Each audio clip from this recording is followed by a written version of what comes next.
আমার মুসলমান ভাইরা, হাকিম আখতার সাহেব রহমাতুল্লাহি আলাইহি তিনি ওনার একটি কিতাবের মধ্যে উল্লেখ করেন, আমি জোহরের নামাজের জন্য মসজিদের মধ্যে হাজির হব, কিন্তু ওযুর জন্য রেডি হয়ে গেলাম, ওযু করব। ওই ওযুখানার কিনারার মধ্যে দিকে একটা যুবক দাঁড়িয়ে আছে।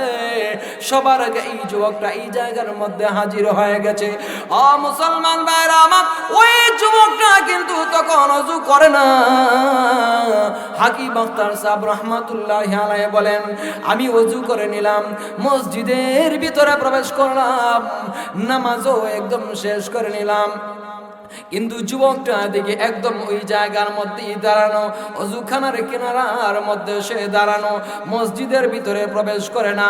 ওই যুবকটা চেহারা দেখার মাধ্যমে বোঝা যায় অনেক বড় একজন নামাজি, কিন্তু নামাজের মধ্যে তো আর হাজির হলো না, মসজিদের ভিতরে তো আর প্রবেশ করলো না। এভাবেই কিন্তু ওই ছেলেটার প্রতি লক্ষ্য করেছেন। নামাজ একদম শেষ হয়ে গেছে, সবাই যখন একদম নামাজ পড়ে সে বের হয়ে গেল, ওই যুবকটা ভালো করে ওযু করে মসজিদের ভিতরে একা একা নামাজটা আদায় করে নিল। হাকিম আখতার সাহেব আশ্চর্য হয়ে গেলেন, আহারে, এই যুবকটাকে তো দেখেছিলাম আরো আগেই মসজিদের সামনে হাজির হয়ে গেছে, কিন্তু নামাজের জন্য ভিতরে কেন প্রবেশ করলো না, জামাতের মধ্যে কেন হাজির হলো না? উনি আশ্চর্য হয়ে গেলেন, নফল নামাজের জন্য দাঁড়ায় গেলেন, নফল নামাজ তিনি আদায় করেছেন শুধুমাত্র এই যুবকটাকে দেখবার জন্য। ওই যুবকটা কি বা করে? ওই যুবকটা যখন নামাজ শেষ হয়ে গেছে, হাকিম আখতার সাহেব রহমাতুল্লাহি আলাইহি তিনি বলেন, এ যুবক, তুমি ভালো করে শুনে রাখো,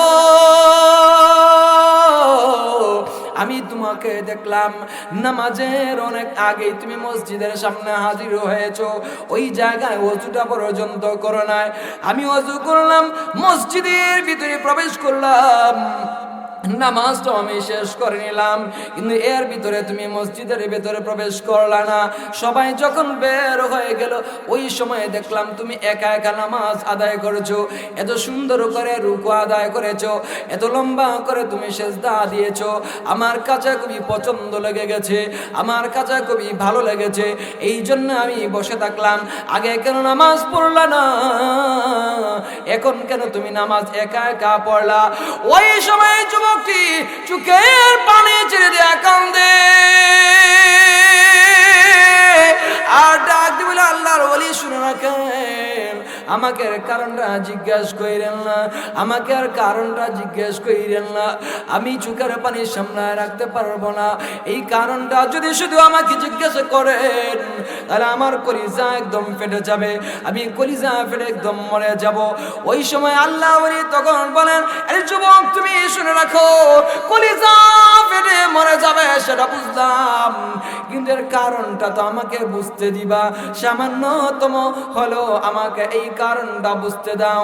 আমার মুসলমান ভাইরা, ওই যুবকটি তখন চোখের পানি ছেড়ে দিয়া কান্দে আর বলে, ও আল্লাহর ওলি, আমি যখন মসজিদের ভিতরে প্রবেশ করলাম, আপনি তো দেখেছেন আমার দুইটা হাত একদম চাদরের ভিতরে, আমি এই চাদরটা করে নিলাম, দেখেন, এবার দেখেন ডান হাতটা একদম ব্যান্ডেজ করা, গলার সঙ্গে একদম ঝুলিয়ে ঝুলিয়ে তার গলার মধ্যে রাখা হাতটা।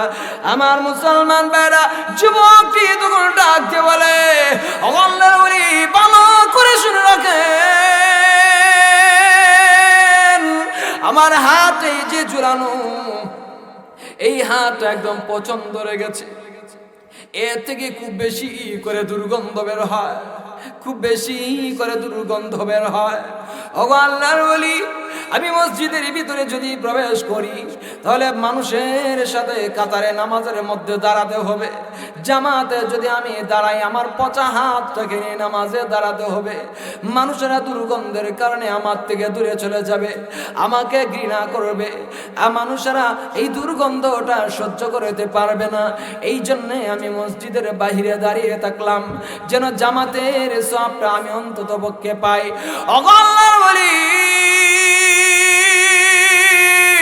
ভালো করে শুনে রাখেন, আমি এই জন্য মসজিদের ভেতরে প্রবেশ করি না।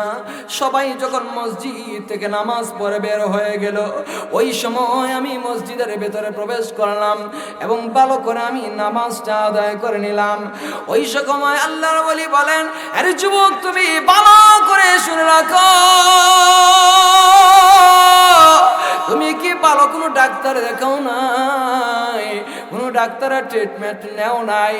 ওই সময় সে বলে, পাকিস্তানের বড় বড় ডাক্তারকে আমি দেখালাম, কিন্তু কোনো রোগে আমাকে ধরতে পারে না। এই সময় তিনি বলেন, ইন্ডিয়ার ডাক্তার দেখাও নাই?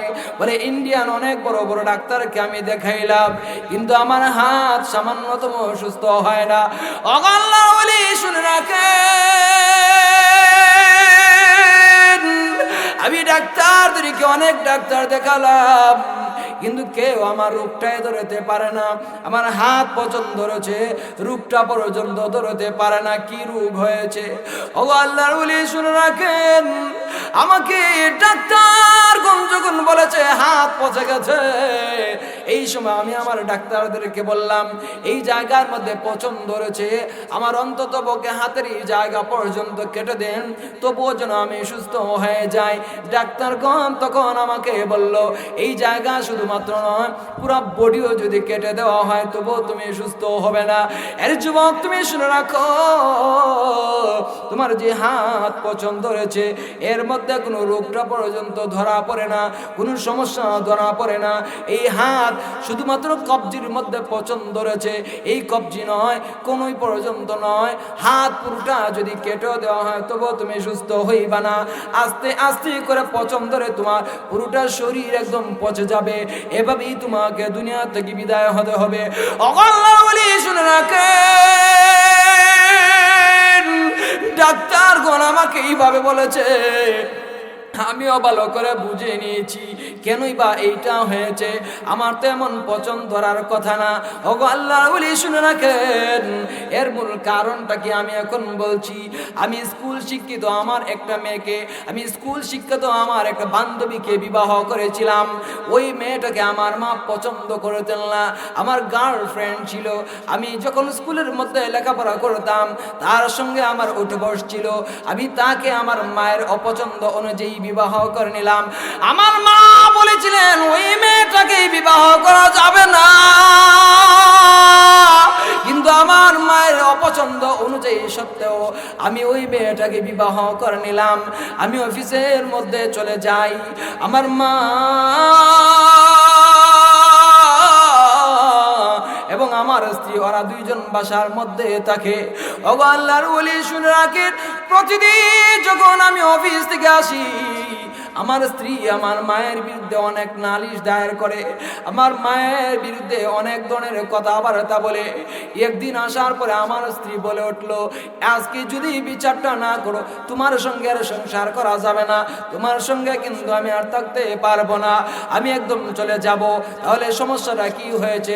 তোমার মা আমাকে মারপিট করেছে, আমার পিঠের কোনো অবস্থা নাই, ঝাড়ু দিয়ে পর্যন্ত আমাকে আঘাত করেছে। ওই সময় যুবকটি ডাক দিয়ে বলে, আল্লাহর ওলি, আমার স্ত্রী যখন আমাকে এইভাবে বলেছিল, আমার মায়ের বিরুদ্ধে কথাবার্তা বলেছিল, ওই সময় আমার রাগ গুসা এতটা বেশি বেড়ে গিয়েছিল, আমি আমার মায়ের বিরুদ্ধে খেপে গিয়েছিলাম। আমার মায়ের বিরুদ্ধে খেপে গিয়ে আমার মায়ের চেহারার মধ্যে একটা থাপ্পড় মেরেছিলাম। জোরে বলুন নাউজুবিল্লাহ, আরো জোরে বলুন নাউজুবিল্লাহ। ওই যুবকটা তোমার ডাক দিয়ে বলে, আল্লাহর ওলি, আমার মার চেহারার মধ্যে যখন আমি থাপ্পড় মেরেছিলাম, ওই সময় থেকেই দেখি আবার পায়ের নিচে সামান্য তোমার মাটি নাই, মাটি একদম নাই, আমার পায়ের নিচে একদম শূন্য হয়ে আছে। ও আল্লাহর ওলি, আমার মা চোখের পানি ছেড়ে দিয়া আমার বিরুদ্ধে তেমন কোনো একটা বদদোয়া করলেন না, কিন্তু আমি দেখেছি 2 রাকাত নামাজ পড়বার জন্য দাঁড়িয়ে গেছেন। 2টা রাকাত নামাজ পড়ে শুধুমাত্র হাউমাউ করে কান্নাকাটি করার কোনো কিছু বলে না, শুধুমাত্র বলেছিল, ও দয়াময় রব্বুল আলামিন, এই সন্তান কোনো যাচাই বাছাই করলো না, এই সন্তানটা আমাকে থাপ্পড় মেরে দিয়েছে, এই হাতের মধ্যে আমার অসংখ্য চুমুর দাগ আছে, এই হাত বুঝে আমি চুমায়া চুমায়া বড় করেছিলাম এই হাতের থাপ্পড় আমি খাওয়ার জন্য। এই হাতটা আমি অনেক চুমো খেয়েছিলাম এই বয়সে আইসা থাপ্পড় খাওয়ার জন্য। বরদাস্ত হচ্ছে না, আমি কিন্তু আর বরদাস্ত করতে পারছি না। আমি তেমন কোনো বদদোয়া করতে পারি না। আমি শুধুমাত্র তোমার কাছে আমার দুইটা কথাই বলতে চাই। রব্বুল আলামিন যে হাত দিয়ে আমাকে থাপ্পড় দিয়েছে এই হাতটাকে দয়া করে একদম পচায়া দিও। দ্বিতীয় নম্বর হলো এই সন্তানটা যেন আমার জানাজার মধ্যে হাজির না হতে পারে। ওগো আল্লাহর ওলি শুনে রাখেন, আমার মা প্রথম নম্বরে যে বদদোয়া করেছিলেন আল্লাহ যেন আমার হাতটাকে পচায় দেন। ওই দিন আমার হাতের মধ্যে ঘামাচির মতো কি একটা হলো, আমি নখ দিয়ে শুধুমাত্র একটা আঁচড় কাটলাম। এরপরে দেখি এটা একদম অবস্থা খারাপ হয়ে গেল। আস্তে আস্তে করে এইটা পচন ধরেছে এবং ডান হাত দিয়ে আমার মায়ের চেহারার মধ্যে থাপ্পড় দিয়েছিলাম। আমার মায়ের চেহারাটা একদম লাল হয়ে গিয়েছিল, 5টি আঙ্গুলের একদম দাগটা বসে গিয়েছিল। এই হাত আস্তে আস্তে করে পচন ধরেছে। আল্লাহর ওলি শুনে রাখেন, শুধুমাত্র হাতটা পচে যায় নাই, শুধুমাত্র হাতটা পচন ধরে নাই। আমার মা যে বলেছিলেন দ্বিতীয় নম্বর বদদোয়া করেছিলেন আমার মায়ের জানাজার মধ্যে যেন আমি অংশগ্রহণ করতে না পারি। আমি শহরের মধ্যে অফিসে ছিলাম, এমন সময় আমার কাছে সংবাদ আসে আমার মা দুনিয়ায় নাই। আমার মা দুনিয়া থেকে বিদায় হয়ে গিয়েছেন। জোহরের সময় সংবাদ আসলো, আমি বললাম আমার সর্বোচ্চ 1 ঘন্টা লাগবে আসতে।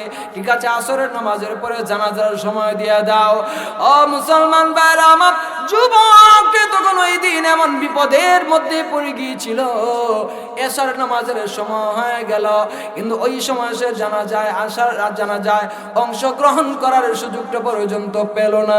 মানুষেরা ভাবলো আসরের সময় যেহেতু আসলো না, হয়তো মাগরিবের পরে চলে আসবে, মাগরিবের পরে জানাজার জন্য দেরি করলো। এরপরও সন্তানটা কিন্তু আর আসে না, এই জন্য তারা মাগরিবের পরে আর অপেক্ষা করলো না, একদম দাফন করে নিয়েছে। এশার নামাজের পরে যুবকটা আয়েশা মায়ের কিনারায় হাজির হয়েছে। ও মুসলমান ভাইরা, কবরের কিনারায় গিয়ে মাটিতে পড়ে পড়ে কাঁদে, ও মা আপনি বুঝি শেষবারের মতো বিদায়টা নিন, আমাকে চেহারাটা একবারের জন্য কি দেখাইতে যেতে পারলেন না? অন্তত পক্ষে শেষবারের মতো আমার থেকে বিদায়টা যদি নিয়ে নিতেন, তবু আমি মাফটা একদম আপনার থেকে চেয়ে নিতাম। ও মা, আর বুঝি আপনি আসবেন না, আর বুঝি আপনি আসবেন না। এইভাবে কিন্তু সে কান্নাকাটি করে। আমার মুসলমান ভাইরা, ওই যুবকটি তখন ডাক দিয়ে বলে, আল্লাহর ওলি, আমার মা যে বদদোয়া দিয়েছিলেন এই জন্য আমার হাতটা পচন ধরেছে। ওই সময় আমি নামাজি ছিলাম না। এখন অবস্থা কি হয়েছে, যে বউয়ের জন্য আমার মায়ের চেহারার মধ্যে থাপ্পড় দিয়েছিলাম, এই মা পর্যন্ত দুনিয়া থেকে বিদায় তো হলেনি, কিন্তু যে বউয়ের কথা থাপ্পড় দিয়েছিলাম এই বউ একদিন আমাকে বলে, ও স্বামী, ভালো করে শুনে রাখেন, এখনো তো আমার বয়স অনেক কম রয়েছে, আমি খুবই সুন্দরী রূপসী, একটা সন্তান আমাদের থেকে হয় না। ডাক্তার বলেছে তোমার হাতের মধ্যে পচন ধরেছে, আস্তে আস্তে করে তোমার পুরোটা শরীর একদম পচে যাবে, তুমি তো মরে যাবে, তোমার কাছে আমি ঘুমাতে পারবো না, একই বিছানায় থাকতে পারবো না, আমার খুবই দুর্গন্ধ হয়, আমার শয্যার বাহিরে চলে যায়। ও স্বামী, আমি যদি তোমার কাছে থাকি অদূর ভবিষ্যতে আমি একদম একা হয়ে যাব, তুমি তো মরে যাবে, এর চেয়ে ভালো আমি তোমার থেকে ডিভোর্স নেয়া অন্য পুরুষের সাথে বিবাহে চলে যাব, বিবাহ বন্ধনে আবদ্ধ হয়ে যাব। ওগো আল্লাহর ওলি শুনে রাখেন, যে বউয়ের জন্য আমার মাকে আঘাত করেছিলাম এই বউটা পর্যন্ত আমাকে ছেড়ে চলে গেল। এরপর থেকে দুনিয়াদারি সব কিছু আমি ছেড়ে দিয়েছি, সব কিছু আমি ছেড়ে দিয়া শুধুমাত্র আল্লাহর দরবারে কান্নাকাটি করে মসজিদে আইসা লম্বা করে নামাজ আদায় করি, অন্তত পক্ষে আমাকে যেন আল্লাহ মাফের একটা ব্যবস্থা করে দেন। আমার মুসলমান ভাইরা, হাকিম আখতার সাহেব রাহমাতুল্লাহি আলাইহি তখন বলেন, আরে যুবক তুমি শুনে রাখো, যে করুণ কান্নার ঘটনা তুমি শোনালে, যে করুণ কাহিনী আমাকে শোনালে, বরদাস্ত হচ্ছে না। তোমার মা কিন্তু তোমার উপর নাখোশ, তোমার মা তোমার উপর নারাজ, তোমার মা কবরের মধ্যে কিন্তু পড়ে আছেন। আরে যুবক তুমি শুনে রাখো, মাফের তো আর ব্যবস্থা নাই, কিন্তু তোমাকে আমি শুধুমাত্র বলছি তুমি কি করবা, কি করবা, কবরের মধ্যে গিয়া তোমার মায়ের কবরটা জিয়ারত করবা, নামাজ পড়ে তোমার মায়ের জন্য দোয়া করবা, নামাজ পড়ে পড়ে দোয়া করবা, তেলাওয়াত করে করে তোমার মায়ের জন্য সওয়াবটা বর্ষণ করবা। তোমার মায়ের যত সব আত্মীয় স্বজন ছিল, ভাই বোন ছিল, এদেরকে দাওয়াত করে করে তোমার বাড়িতে নিয়ে আসবা।